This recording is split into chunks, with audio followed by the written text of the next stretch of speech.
Oedd y gwalanod yn gonsern mawr iawn I ni'r haf dwytha lle. Oedden nhw yn ymosod ar yr rhieni a'r plant dweud y gwir lle ac yn creu dipyn o ofn I bawb. Yn hefyd yn creu dipyn o lanast o gwmpas y lle ac oedden ni yn gorfod newid lle oedd y plant yn allan I chwarae. Felly. Ond da ni falch ofnadwy erbyn rwan bod Cyngor Gwynedd yn cydweithio hefo'r cwmni arbenigol yma. Mae'n wych cael bod yma heddiw yma'n Ysgol EIfion Wyn efo'r plant yn cyfarfod Sam, sef y Hebog newydd, sydd yn mynd I fod yn hedfan o gwmpas Porthmadog ac o gwmpas yr ysgol mwyn dychryn gwylanod. O'na broblem yma ha dwytha efo gwylanod yn dychryn y plant, stopio'r plant yn swnllyd ac yn stopio'r plant medru wneud I gwaith. Felly da ni'n mor falch bod y Cyngor Gwynedd wedi meddwl o flaen llaw a wedi dod â'r hebog yma I drio dychryn y gwylanod I ffwr mewn ffordd hollol naturiol. Da o beth bod y Cyngor wedi gwneud rhywbeth rhagweithiol ac mae'n gret cael bod yma heddiw yma efo'r plant yn cyfarfod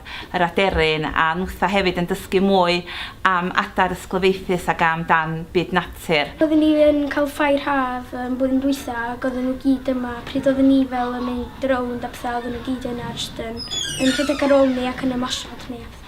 I'm John Evans from Ecolab and this is Meg. She's a female Harris hawk.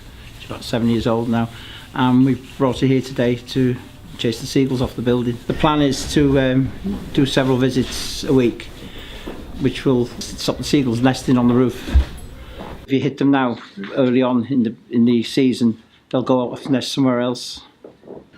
Harris hawks are quite easy birds to work with and she's trained for doing this work. Da ni yma I amddiffyn y plant a henu warchod y plant.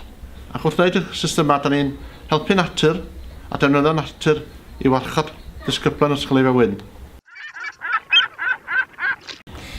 Cadwch draw!